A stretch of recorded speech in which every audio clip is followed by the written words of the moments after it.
और वो एक पुरुष के कंधों पर चढ़कर कह रही है ब्राह्मणवाद जिंदाबाद। अगर मनुस्मृति के हिसाब से ये देश चल रहा होता अभी तो शायद ये अपने घर से ना निकल पाती। जो ये जींस और शर्ट पहनकर जो घूम रही हैं शायद ये वो भी ना कर पाती। वो पूछती हैं कि 5000 साल हो गए आपको, क्या आपको पानी नहीं मिला? वो पूछती हैं क्यों दारू पी करके आए हो? वहां के लोग कह रहे हैं कि आपका ये जो सवाल है क्या वैलिड है? आप हमें मतलब एक तरीके से जाति दिखा रहे हो। वो पूछती है आप हमसे चिपट क्यों रहे हो? वो खुद जाकर के उनके मुंह में माइक दे करके और पूछ रही है कि 5000 साल से आपको पानी नहीं मिला। वो चिल्ला रही है। जब उनसे कोई अगर ये पूछ रहा है कि ये आपका सवाल गलत है, ये आपका तरीका गलत है, ये आपकी कैसी पत्रकारिता है, तो वो कह रही है आप हमें सिखाओगे, आप हमें सिखाओगे, इन पे कैमरा करो। और साथ में जो और पत्रकार हैं, आजकल पत्रकारिता ये हो गया है कि तेज तेज चिल्लाओ और सामने वाले की बात ना उठने दो। हमारा यही धर्म होता है कि हम अपनी बात रिकॉर्ड करें या फिर जो सामने वाला व्यक्ति है उसकी बात रिकॉर्ड करके समाज को दिखाएं, ना कि उनपे अपनी विचारधारा थोपे। ये काम तो शायद किसी नेता का होगा। वो पत्रकार नहीं है, वो नेता है।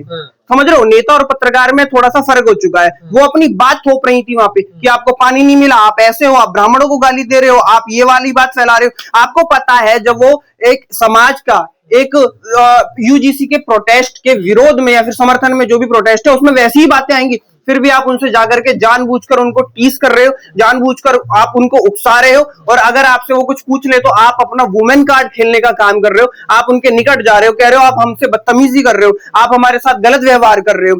जब ये सारी चीज और आपसे अगर प्यार से बोल दिया जाए कि हाँ हम आपसे बात करने में इच्छुक नहीं है, तो आप और चढ़ चढ़ के आ रहे हो। इसका मतलब साफ यही है, ये जाति है एक विशेष धर्म को दिखाती है कि ये सबसे ऊपर है, एक विशेष जाति सबसे ऊपर है। और एक जो इस समय पे प्रोटेस्ट कर रहे हैं यूसीजी के साथ में समर्थन में, वो सभी लोग गलत हैं। और ये वही है जो अगले दिन जब डीयू में प्रोटेस्ट होता है और वहां पर जाकर के एक नवीन कुमार है, उनके छाती से टच होना चाहती है। वो खुद ही बोल रहे हैं कि मेरा फोन इस तरीके से उन्होंने छीना कि वो मेरे से टच हो जाए, और टच होने के बाद कैसा माहौल बनेगा। वो उनको चेतावनी दे रही है कि वीडियो डिलीट करो, ऐसा हो जाएगा, वैसा हो जाएगा। मतलब आप देखिए वहां पे और भी 50 से 100 लोग हैं और वो अकेली सब पे हावी होने का काम कर रही है, एक वुमेन कार्ड खेलने का काम कर रही है। तो आप कैसे मान सकते हो जो ये बता रही हो कि हमें याद नहीं रहता, हमारी डिग्री तब हुई थी।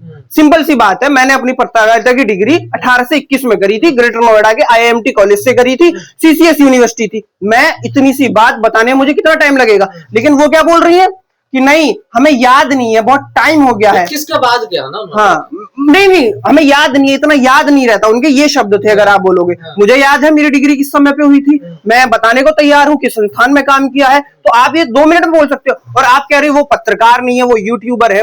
अगर आप YouTube पे काम करके इन्फ्लुएंसर बन करके इस समय माहौल खराब करने का अगर आप काम कर रहे हो तो आप सच में पत्रकार नहीं हो। ये बात तो हमें भी समझ आ रही है। और आप अपने समाज के लिए अगर अच्छा से काम कर रहे हो तो आप नेता बन जाओ, भगवा डाल लो, आप अपना मुड़ाछा बांध लो, बीजेपी ज्वाइन कर लो। आप साफ बोलिए कि मैं इस के लिए काम कर रही हूं। एक और उनकी साथी है जो बोल रही थी ब्राह्मणवाद जिंदाबाद, ब्राह्मणवाद जिंदाबाद।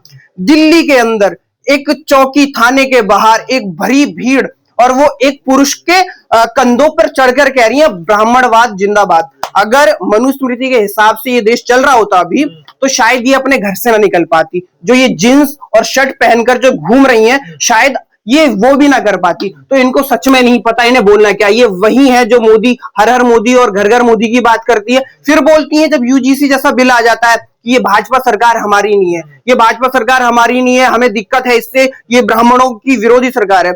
जब स्टे लग जाता है फिर कहती हैं कि देखो ये जो दूसरी कास्ट के लोग हैं ये हमारे साथ ऐसा करना चाह रहे हैं। तो आप समझिए यही पहले बोल रही थी कि हिंदू बनाना है, हमें सब हिंदू बनाना है।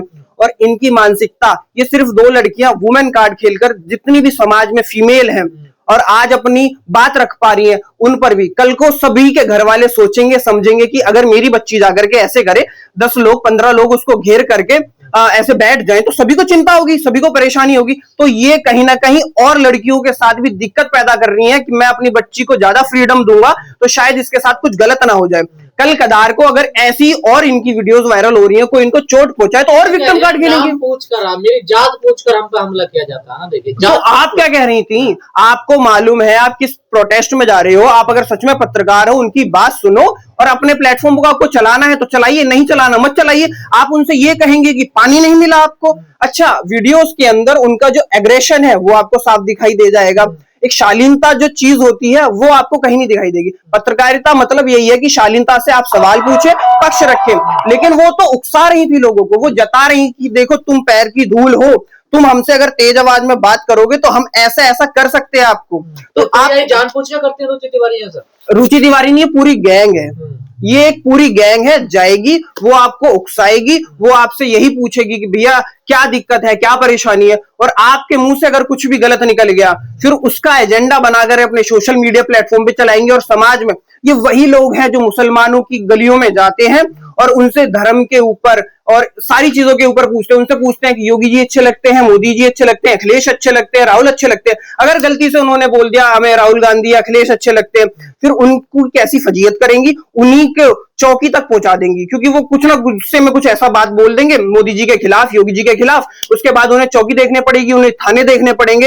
ये वही लोग हैं जो मुसलमानों को, दलितों को, पिछड़ों को उकसा करके गलत बुलवाते हैं, उसके बाद उन्हें चौकी थाने करवा देते हैं। और रुचि तिवारी रो रही है, देखिए क्या मेरे साथ गलत हो रहा है, वुमेन कार्ड, मैं क्या कह रहा हूँ, वुमेन कार्ड, और ये वुमेन कार्ड खेलने का भी जो हक है ना, इन्हें संविधान ने दिया है। अगर मनुस्मृति से ये देश चल रहा होता तो ये शायद ज्यादा रो रही होती, घर में बैठी होती या इनकी शादी हो जाती, फिर वही अधिकार इनके पास रहता, बच्चे पैदा करो, अपना घर संभालो, इससे ज्यादा कुछ नहीं होता। आज अगर इन्हें बोलने की आजादी मिली है तो बाबा साहब अम्बेडकर का इनको धन्यवाद करना चाहिए। इन्हें ये बात समझनी चाहिए कि जो ये समय पे जिस समाज के लिए ये उल्टा बोलने का काम कर रही है, उनसे पानी की बात कर रही है कि क्यों नहीं मिला, कैसे जिंदा हो, ठीक है, अगर ये उस समाज में पैदा होती तब इनको पता चलता कि कितनी कितनी दिक्कतों के बाद ये समाज ऊपर उठा है। और आज आप जो विरोध दिखा रहे हो उसका कोई मतलब नहीं है। जो थाने में जो हुआ उसको आप कैसे देखेंगे? थाने में मुझे साफ साफ दिखाई दिया कि एक वर्ण विशेष की यहाँ पर मोनोपोली चलती है, उसके अंदर इतनी ताकत है, वो फरसे लहराए, बंदूक लहराए,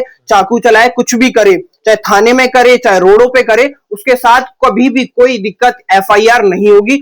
वही समाज 4 दिन के अंदर कोर्ट से, सुप्रीम कोर्ट से स्टे ले आएगा अगर आप कोई ऐसा बिल लेकर आते हो उनके खिलाफ जो उन्होंने बोला, ठीक है, और वही समाज आपको कभी भी दबा सकता है। उसी की मोनोपोली वहां ऊपर चल रही है, वो सबसे टॉप पर है, वो उन्होंने दिखा दिया इस पे स्टे लगवा करके। पर मैन मीडिया ने तो देखिए रुचि तिवारी को बड़ा बेचारी बना दिया, उसको बड़ा ऐसा ये मैं नहीं कहता, बड़े बड़े प्रवक्ता कहते हैं, बड़े बड़े एनालिसिस कहते हैं कि जो मेन स्ट्रीम मीडिया है ना, उसमें एक जात विशेष के लोग बैठे हुए हैं, जात विशेष के लोग काम करते हैं, वही अपॉइंट करते हैं, और वही है ना, जाति कभी जाति नहीं, और सबको अपनी जाति प्यारी होती है, जात वाला भाई लगने लगता है, समझ रहे हो। और उन्हीं की ये सोच है कि जो पैर की जूती है, जो पैर का जूता है, उसको सर पे नहीं रख सकते। उनका कहने का मतलब है जो OBC समाज है, SC समाज है, माइनॉरिटीज है, ये पैर की जूती है और इसको वो कभी भी जिंदगी में अपने सर पे नहीं रखेंगे। जिस दिन ये सारा वाकया हुआ, जिस दिन चंद्रशेखर आजाद उस दिन प्रोटेस्ट करवा रहे थे जंतर मंतर पे, हम भी वहां मौजूद थे। वहां पहली बार मैंने ऐसा देखा कि एक पत्रकार या फिर 2 पत्रकार जो विशेष जाति से आती हैं, वो एक भीड़ को संबोधित करती हैं। उसके बाद जब उनकी ओपनिंग होती है तो वो ऐसे ऐसे शब्द बोलती हैं जिससे शायद उस समाज का या फिर कोई भी और व्यक्ति हो उसका खून खौल उठे।